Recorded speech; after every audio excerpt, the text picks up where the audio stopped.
Le droit à une orientation et à des formations réellement choisies tout au long de la vie, pour toutes et tous, faisant fi des déterminismes socioculturels et ce que, je l'espère, nous appelons tous de nos voeux. Malheureusement, dès la formation initiale, cette aspiration est mise à mal. Cette rentrée encore, malgré les promesses du gouvernement, il n'y avait pas assez de personnel enseignant pour faire cours aux élèves. Et ce n'est pas en supprimant des postes chaque année que la situation s'améliorera. Plutôt que d'accompagner fortement les apprenants dans la construction de leurs projets individuels et professionnels et de mettre davantage de moyens pour repérer au plus tôt les difficultés d'apprentissage, l'État continue d'encourager l'écrémage scolaire. La mise en place de Parcoursup et de la plateforme Mon Master en sont la preuve. Cette vision déshumanisée et insécurisante de l'orientation, source d'angoisse et de stress, ne peut engendrer rien de bon. D'ailleurs, selon les observateurs, le bilan de Parcoursup dans ce domaine est mauvais. Ce choix politique, au lieu de bénéficier aux élèves, fait le beurre d'écoles privées, souvent hors de prix, qui connaissent d'ailleurs une forte croissance. Celles-ci revendiquent même ne pas dépendre de Parcoursup pour attirer les personnes qui en auraient les moyens, tandis que les autres doivent passer à la moulinette des plateformes nationales. Une telle inégalité de traitement ne saurait perdurer. La communication du Conseil régional Centre-Val de Loire concernant la mise en œuvre de la compétence orientation tout au long de la vie est l'occasion de vous présenter une autre vision de l'orientation qui est indiquée dans ce rapport. Premièrement, l'orientation, comme la construction de l'ensemble d'un parcours de formation, doit favoriser l'émancipation et l'épanouissement de tout un chacun.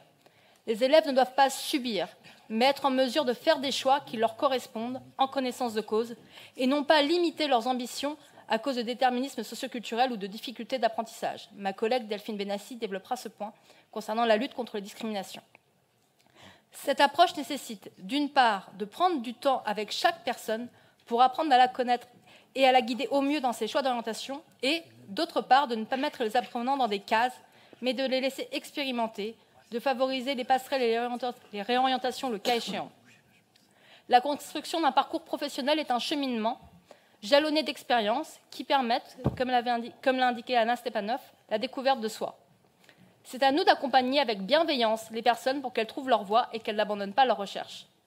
Deuxièmement, la question de l'orientation ne peut être séparée de celle de la société dans laquelle chaque individu veut vivre et qu'il souhaite bâtir. L'orientation ne consiste pas seulement à choisir un métier, mais à penser également au rôle que chaque personne aimerait avoir dans la société.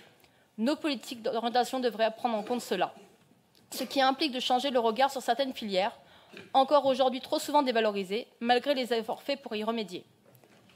Cependant, l'orientation ne doit pas répondre uniquement aux besoins des structures employeuses, comme l'a évoqué Mme Texera.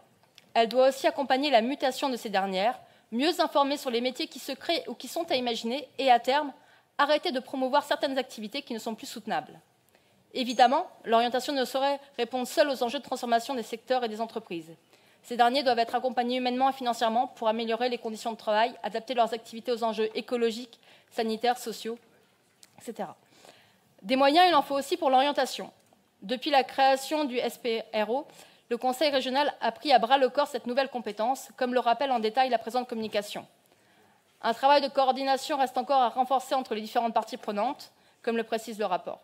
Je tiens d'ailleurs à souligner le fait que cette communication réaffirme l'importance de travailler avec l'ONICEP, une structure indispensable mais dont le budget est en constante baisse, notamment depuis la présidence d'Emmanuel Macron.